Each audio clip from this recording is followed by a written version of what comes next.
हनुमान जी, आप इसे पुनः हिमालय की ओर फेंकने वाले हैं? हाँ विभीषण जी, मुझे उस समय जाना पड़ा क्योंकि इसे खोजना था। अब तो वापस भेजना ही है। युद्ध के मध्य पुनः जाकर रखने में समय नष्ट करना व्यर्थ होगा विभीषण जी। जब मैं इसे यहीं से सटीक वहां पहुंचा सकता हूं। पर हनुमान, यदि कोई दुर्घटना हुई, यदि पर्वत का भाग इधर उधर गिर गया तो इसमें भी कोई रामकाज ही होगा, है ना प्रभु? ये बूटी सुदूर हिमालय में मिलती है, दुर्लभ ही नहीं, ये आलभ भी। यदि भविष्य में किसी को भी इसकी आवश्यकता पड़ेगी तो हर कोई इसे प्राप्त नहीं कर पाएगा, क्योंकि हर किसी के पास मेरा हनुमान नहीं होगा। यदि इसके कुछ खंड मार्ग में गिरे भी तो भी ये जन साधारण के लिए हितकारी ही होंगे, क्योंकि दक्षिण से उत्तर तक हर कोई इस बूटी का लाभ उठा पाएगा। जय श्री राम।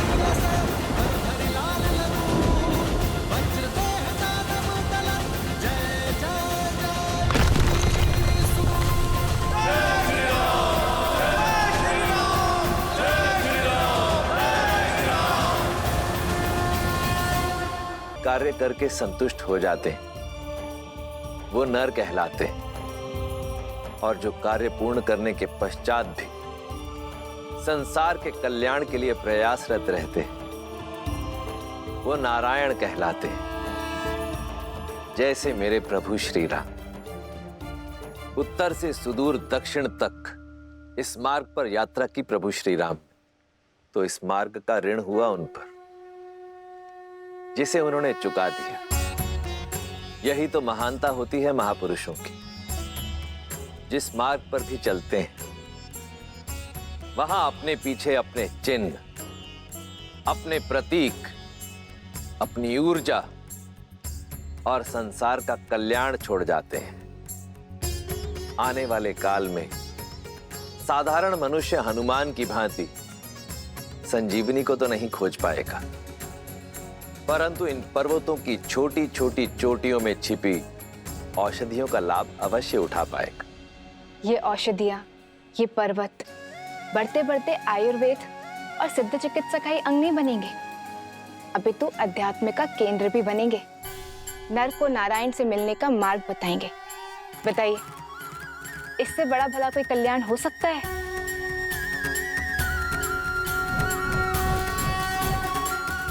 इस पर्वत ने तो नया रूप धर लिया, किंतु पर्वत से हट रखने वाले रावण के मन का कायाकल्प हो पाएगा क्या? जब कोई धर्म और नियति के विरुद्ध युद्ध लड़ता है, जब कोई प्राणी मर्यादा की सीमा तोड़ने को आतुर हो जाता है, तो उसके कर्म और परिणाम दोनों भयावह हो जाते हैं। जिसका उदाहरण है रावण के कर्म। रावण के कर्म अक्षम्य हैं और उनका परिणाम उसके लिए घातक सिद्ध होगा। ओम ह्रीं निकुंभले शत्रुस्तंभ्य पाद्य पाद्य पट।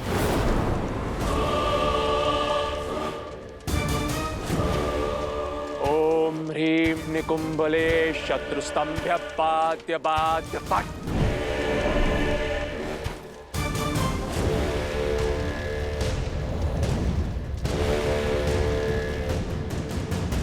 किसने मेरे यज्ञ को भंग करने का दुस्साहस किया?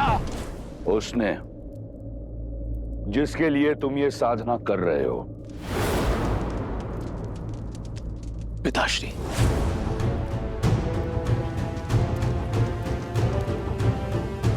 आप यहां सब कुशल तो है ना? नहीं पुत्र, वो वनवासी का भाई पुनः जीवित हो गया है और वो मरकटों की सेना एक बार फिर खड़ी हो चुकी है। असंभव है। शक्ति अस्त्र का काट उन्होंने खोज कैसे लिया? उन्होंने क्या किया, कैसे किया, इससे कोई अंतर नहीं पड़ता। अंतर अब इससे पड़ता है कि अब आगे हम क्या करेंगे। आदेश दीजिए पिताश्री। समय आ गया है। भावनाओं के भवंडर में फंसे राम के समक्ष सीता को ले जाया जाए, जिसके उपरांत क्या? जिसके उपरांत राम के समक्ष तुम सीता का शीश उसके धड़ से अलग कर देना।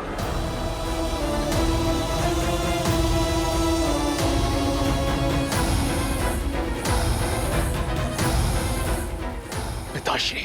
हाँ पुत्र, अब सीता की मृत्यु उस विश्वास, उस उद्देश्य का अंत करेगी जिसे लेकर राम आगे बढ़ रहा है।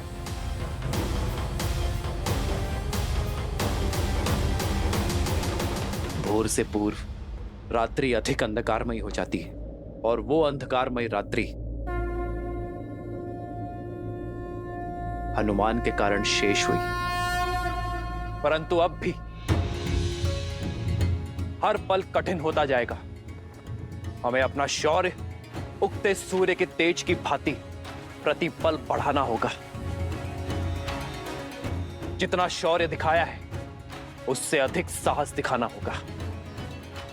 ये हार रावण के सम्मान पर प्रतिघात है, जिसका उत्तर वो क्रोध और क्रूरता के साथ देगा। मेरे वानर वीरों, सज्ज रहना, क्योंकि किसी भी क्षण अनिष्ट हो सकता है। सभी सेनापति अपनी अपनी टुकड़ियों के साथ लंका के हर द्वार पर घात करेंगे। रावण की पाप की नगरी पर चारों ओर से एक साथ प्रहार करेंगे। आज्ञा का पालन होगा। आज्ञा का पालन होगा श्री राम। राम कहो जय श्री राम, दशरथ नंदन राजा राम। राम नाम भजते हनुमान, अवध बिहारी राजा राम।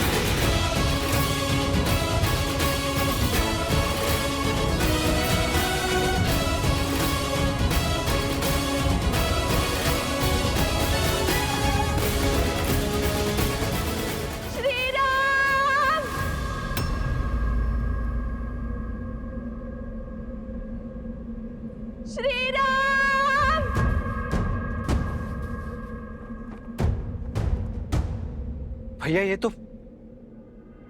तो भाभी माँ का स्वर है। हाँ।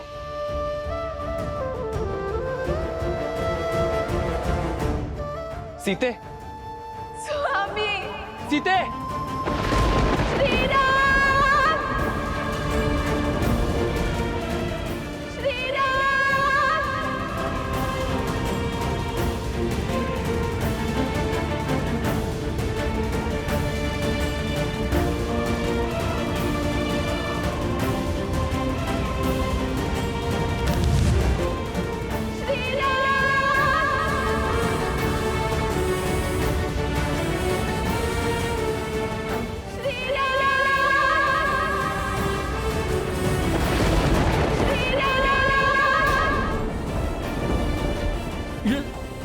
ये तो माता सीता है।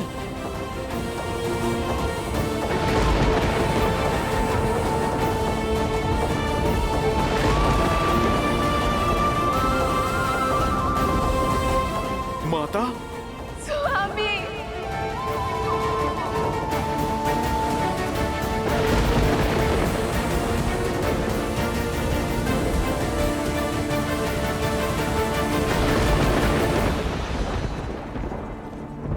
श्री राम, सिया राम, श्री राम,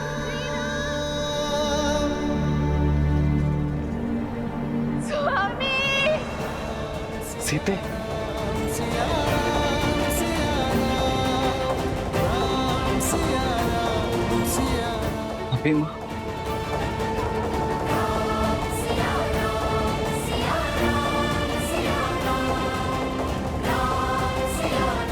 लगता है रावण माता सीता को लौटाने का संकल्प कर चुका है। सीते।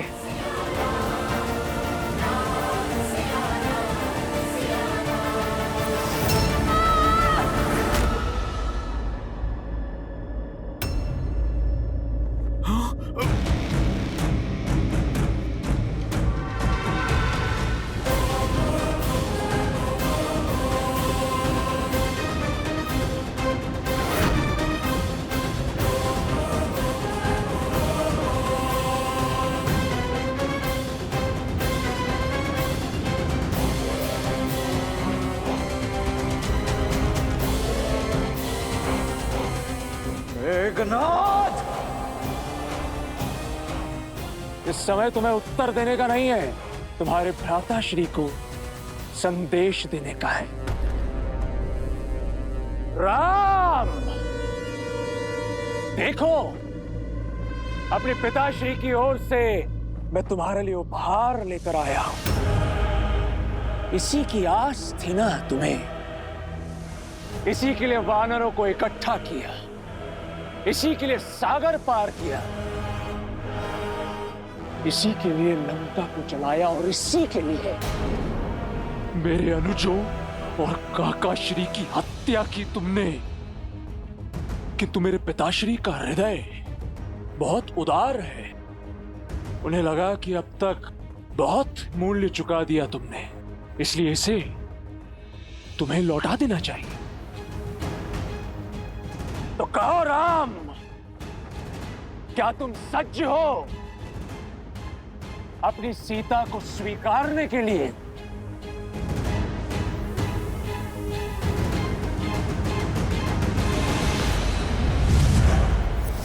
सीते,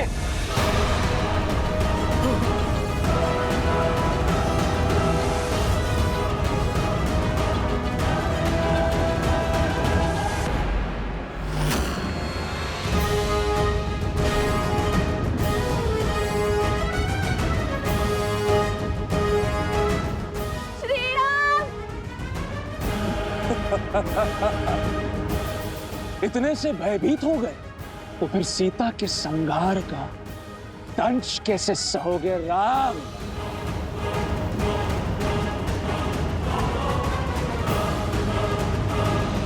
नहीं भैया, ये सत्य नहीं हो सकता। ये दुष्ट अवश्य हमें माया से छलने का प्रयास कर रहा है। हाँ लक्ष्मण, इसका रूप अवश्य सीता सा है, किंतु भाव और स्वरूप नहीं।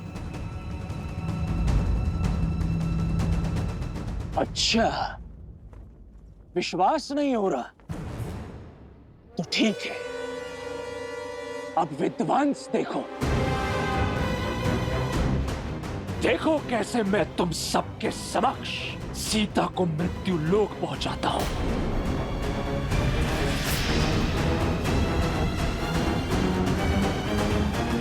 मैं आप ही की सीता हूँ श्री राम।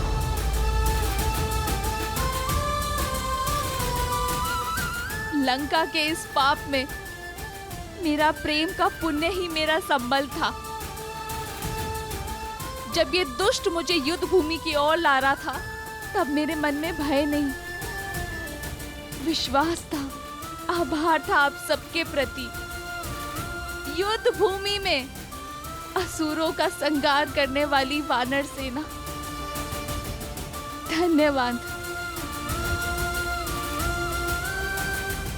मेरे श्री राम का संकेत मुझ तक पहुंचाने वाला हनुमान, मेरी बुझी हुई आस का दीपक प्रज्वलित करने वाला हनुमान, धन्यवाद।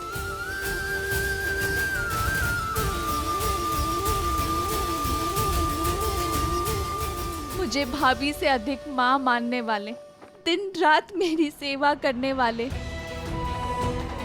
मेरी रक्षा के लिए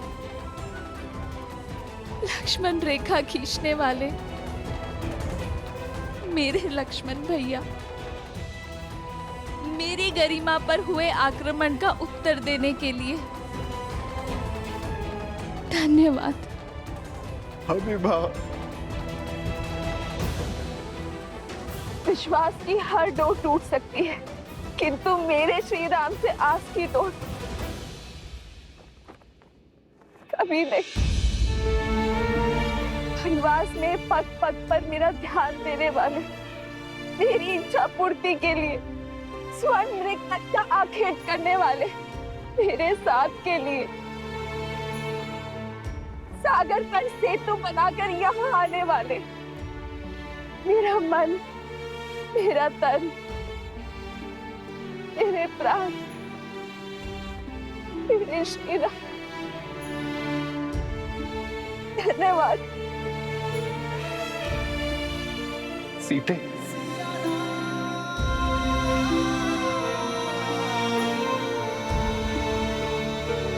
अर्जित नियति का यही लेख है आर्य।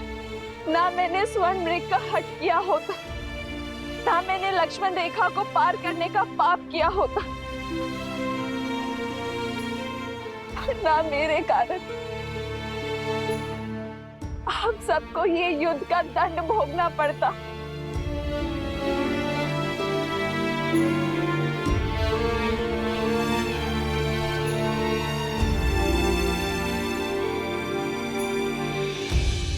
मुझे वन में भी महलों का सुख देने के लिए धन्यवाद श्रीराम। वनवास को भी वैकुंठवास बनाने के लिए धन्यवाद श्रीराम। हर बाधा से लड़ यहाँ तक आने के लिए धन्यवाद श्रीराम। अपने अंतिम दर्शन का लाभ देने के लिए धन्यवाद श्रीराम।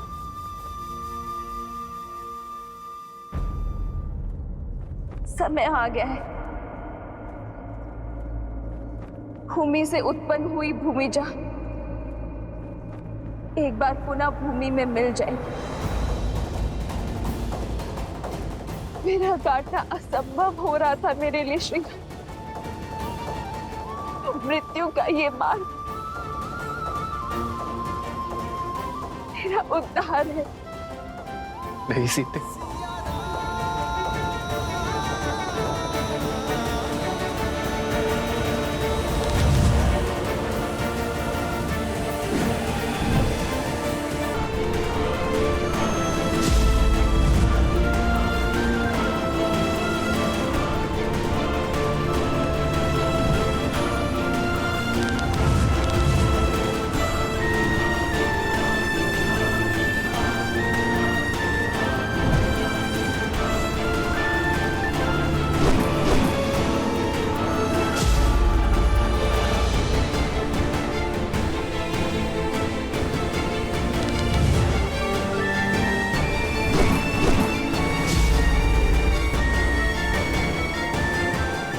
जब तक मैं इस दिव्य रथ पे हूं, ना तो तुम्हारे वार मेरे रथ को भेद सकते हैं और ना ही इस रथ पर सवार पराक्रमी इंद्रजीत को।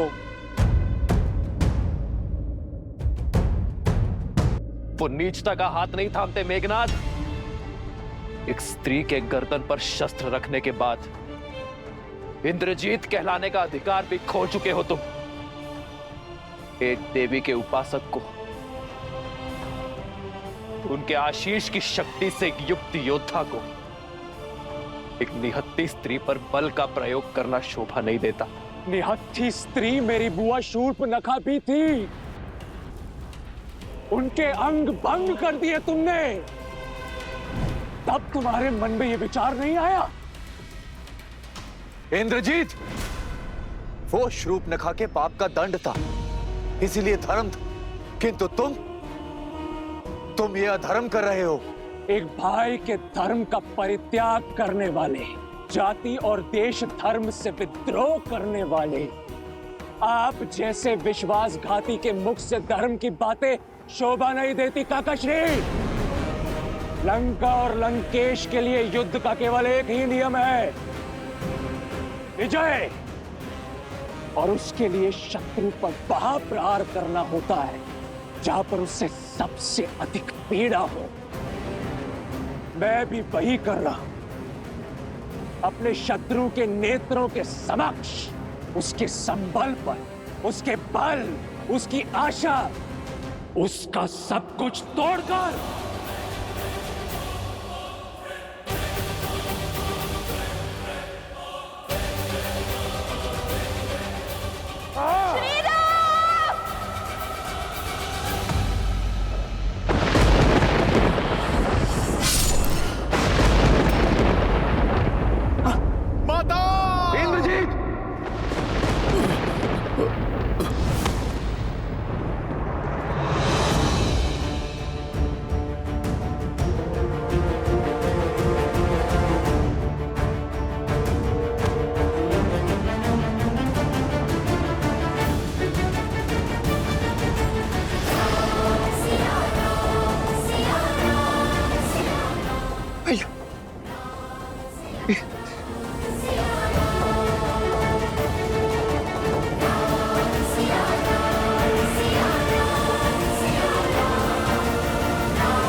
समय आ गया है। भूमि से उत्पन्न हुई भूमिजा एक बार पुनः भूमि में मिल जाएगी।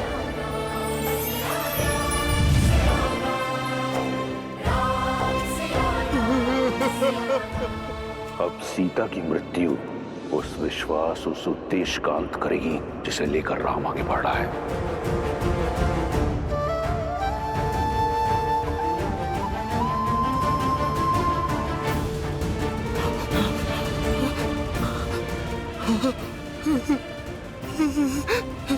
माता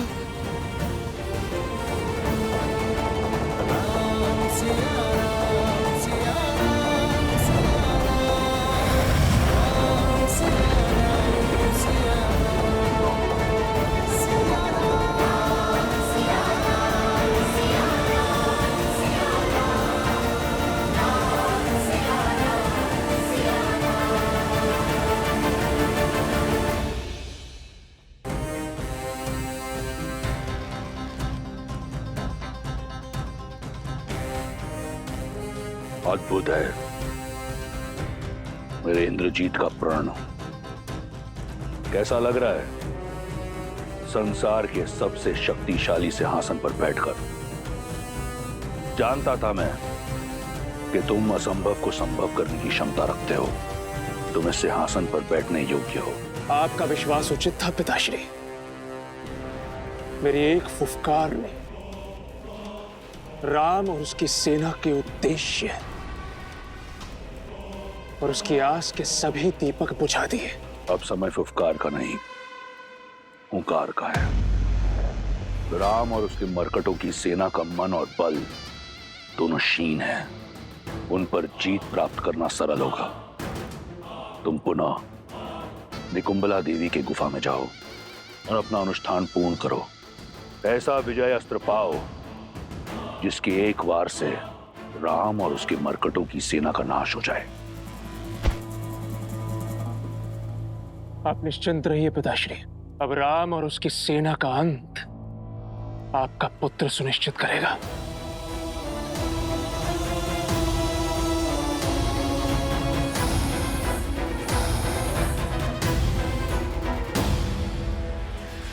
जो आज तक नहीं माना वो आज जान लिया मैंने। विश्वास हो गया कि तुम अपने पिता के पुत्र लंकेश के इंद्रजीत ही हो। मेरे मेघनाथ नहीं हो तुम, नहीं हो तुम मेरे मेघनाथ। मंदोदरी,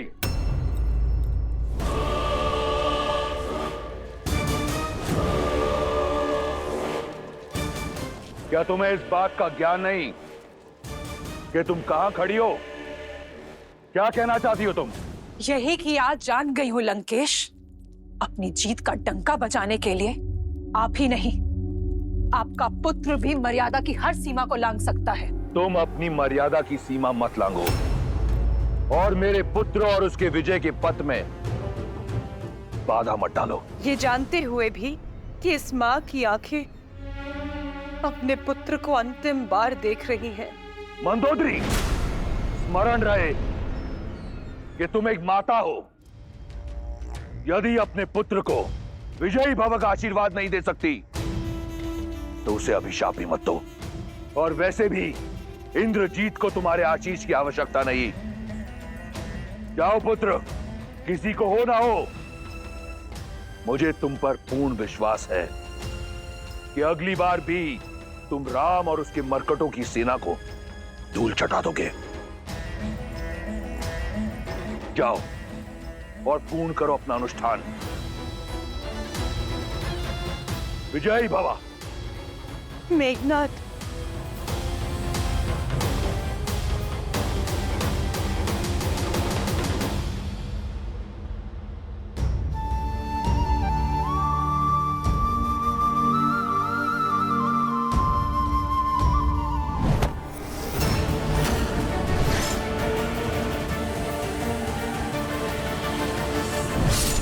सत्य नहीं है, ये मिथ्या है।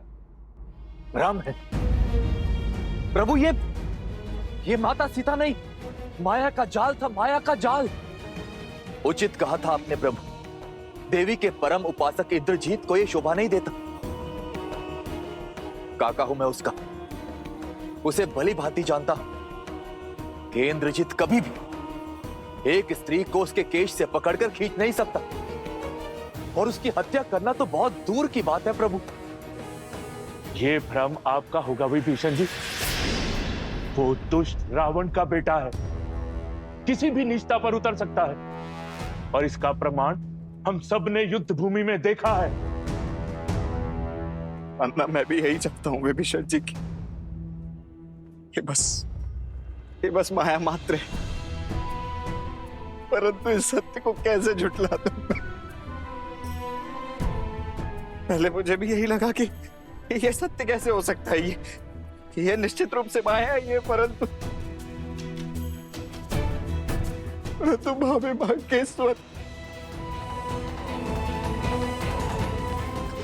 भाभी मां के स्वर सुनकर मुझे विश्वास हो गया है कि उस इंद्रजीत का किया हुआ ये पाप सत्य ही है।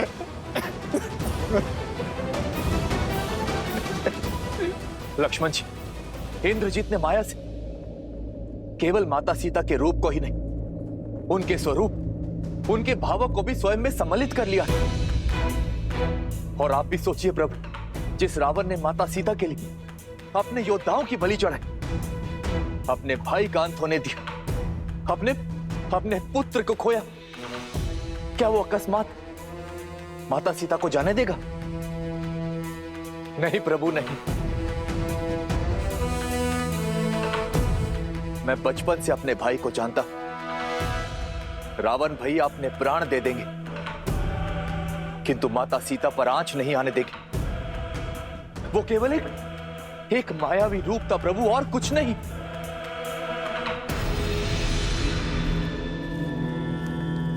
सीता, सीता, सीता, सीता,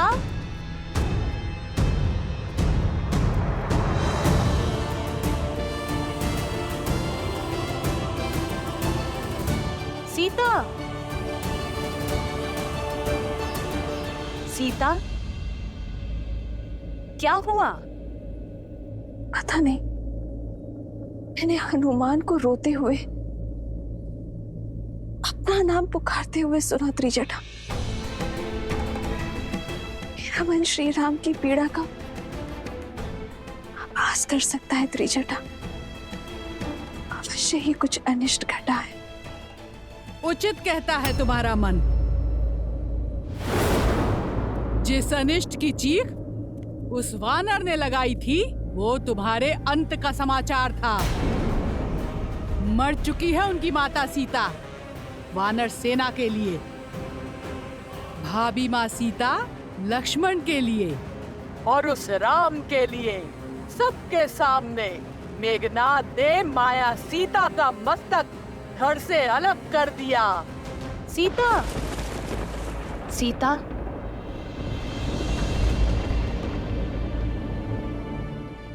आज उनके सामने जो घटना हुई उसे देखकर कितनी पीड़ा में होंगे मेरे श्री राम।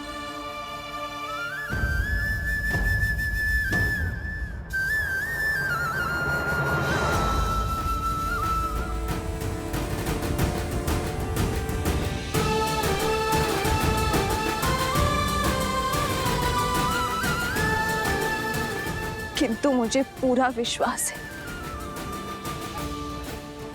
मेरे श्री राम जानते हैं कि उन्होंने जो देखा वो सत्य नहीं है। सत्य है, सत्य है मेरा कथन।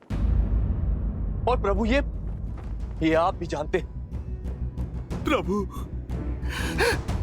आप कह दीजिए ना, ये सत्य नहीं, माया ही थी, माया ही थी, ये प्रभु कह दीजिए ना।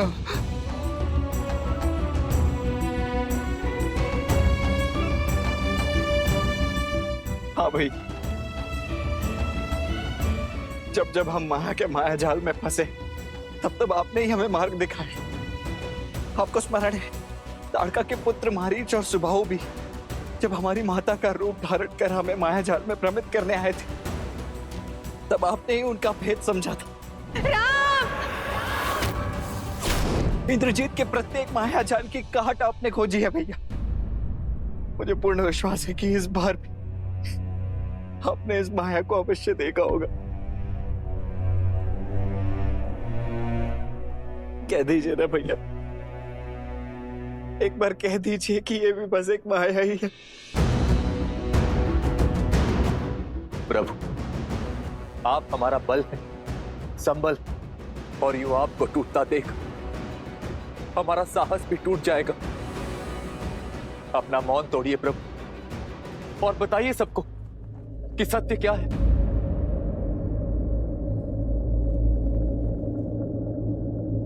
वो माया ही थी।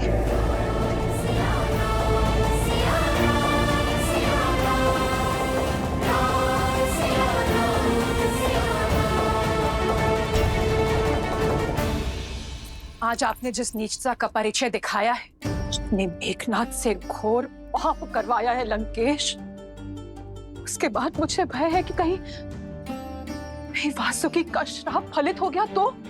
नागराज वासुकी, तुम्हें यह श्राप देता हूं कि जिस प्रकार तुम्हारे पिता के आदेश से मेरे लोग मर रहे हैं, वैसे ही एक दिन तुम भी अपने पिता के आदेश से ही मृत्यु को प्राप्त होगे। एक भयभीत स्त्री से ऐसे कटु शब्दों की अपेक्षा थी मुझे।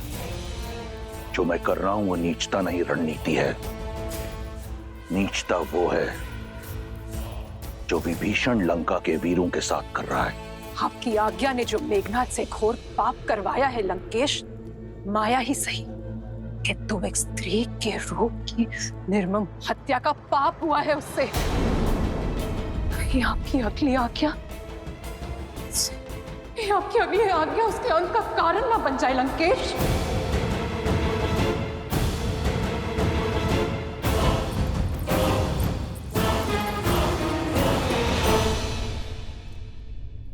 हाँ, वो माया ही थी, किंतु मेरी सीता को मायावी रूप में ही सही प्रतिशोध की बलि चढ़ते देखना असहनीय था। प्रभु, जिसने आपको और हम सबको ये असहनीय पीड़ा दी है, मैं अभी इसी क्षण उसे भूमि में मिला दूंगा। उसके अस्तित्व का अंत कर दूंगा।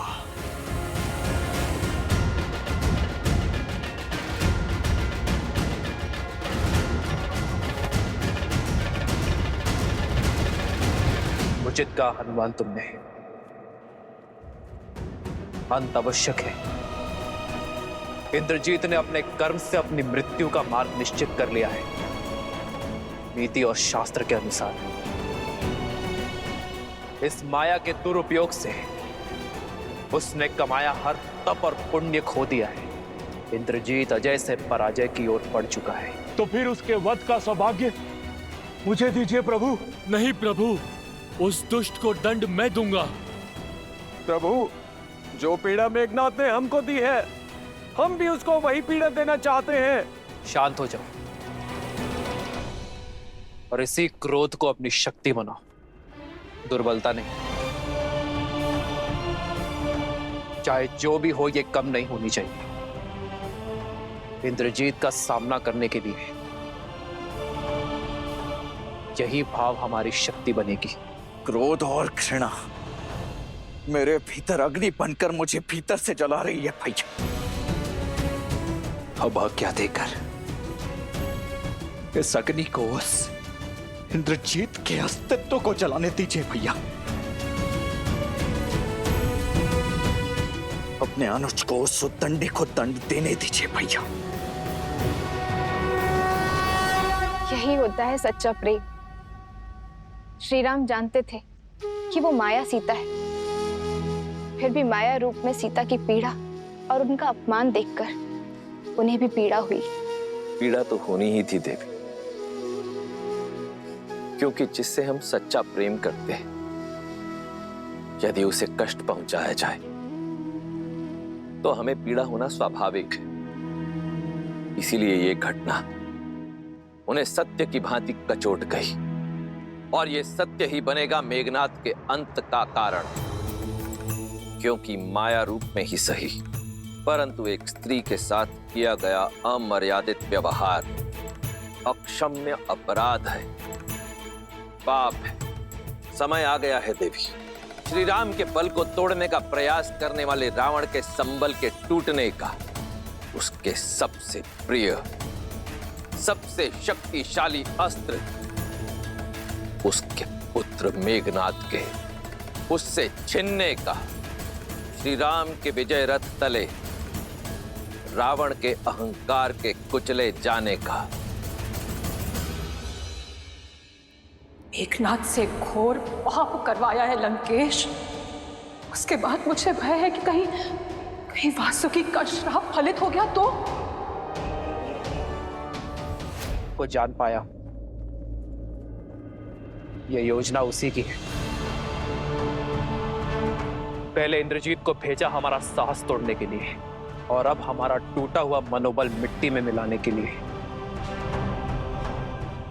वो एक नया प्रहार करेगा। इंद्रजीत को अगले उद्देश्य के लिए भेज चुका होगा वो। ठीक कहा प्रभु। अवश्य ही इंद्रजीत निकुंबला देवी के यज्ञ में बैठ चुका होगा।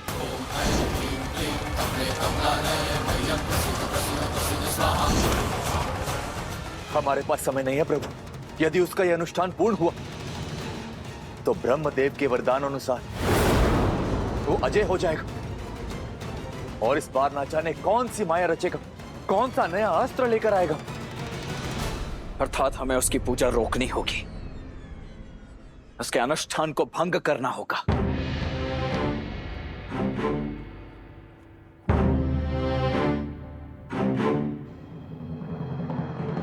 परंतु किसी की पूजा भंग करना, उसमें व्यवधान डालना अधर्म है, राक्षसी कर्म है। यही सोच रहे हैं ना आप भैया? आज तक ये युद्ध हम पूर्ण मर्यादा के साथ लड़ते आए भैया, परंतु शत्रु जब मर्यादा की समस्त सीमाएं लांघ जाए तो क्या शत्रु को हम मर्यादा की अवहेलना करते देखते रहे? गरिमा को तार तार होते ताकते रहेंगे? धर्म को रोकने के लिए अधर्म का बल अर्जित कर रहा है वो भैया। इंद्रजीत की पूजा निश्चित रूप से हमारे उद्देश्य को, धर्म के पथ को धूमिल कर रही है, और हमें उसे रोकना ही होगा भैया। भैया वो पूजा अधर्म की स्थापना के लिए हो रही है, इसलिए उसे भंग करना ही धर्म है। अपने पिता महाबली कुंभकर्ण की हत्या का प्रतिशोध लेने के लिए मेरी भुजाएं तिलमिला रही हैं महाराज। मैं और मेरे सेनापति सज्ज खड़े हैं अपने शस्त्रों के साथ। तो जाओ, निकुंबला क्षेत्र की सुरक्षा बढ़ाओ मेरे पुत्र इंद्रजीत के अनुष्ठान में कोई विघ्न ना आने पाए। देवी की पूजा अनुष्ठान करने का अधिकार खो चुका है वो पापी। अब तो साक्षात देवी भी यही चाहेंगी कि यह अनुष्ठान ना हो। यही होगा इस युद्ध में तुम्हारा सबसे बड़ा योगदान। सुनिश्चित करना कि मेरे इंद्रजीत का यज्ञ पूर्ण हो। जो आज्ञा महाराज। लक्ष्मण, आक्रोश में ही सही किंतु सत्य कहा तुमने।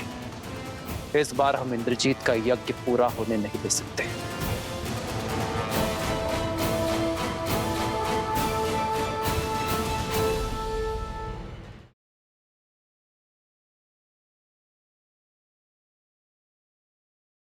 सर्वशत्रुस्तंभ्यवाद्यवाद्य फट्। ओम ह्रीं निकुंबले शत्रुस्तंभ्यवाद्यवाद्य फट्।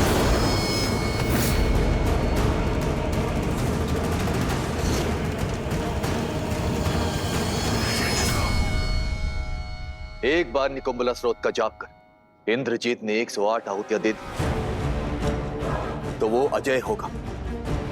युद्ध में उसे कोई मार नहीं पाएगा। हमें उसकी आहुतियां पूर्ण होने से पहले इस यज्ञ को भंग करना होगा। ओम ह्रीं निकुंबले सर्वशत्रुस्तंभ्यवाद्यवाद्य फट्। विभीषण जी, आप केवल उस दुष्ट तक पहुंचने का मार्ग बताइए। उसके लिए 3 पड़ाव पार करने होंगे। सबसे पहले प्रेत घाटी पार करनी होगी, जिसकी सुरक्षा स्वयं भूत प्रेत करते हैं।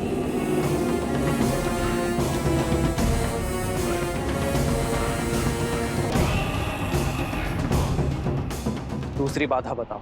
मायावी गुफा मार्ग, किंतु वहां जाने का अर्थ केवल मृत्यु है।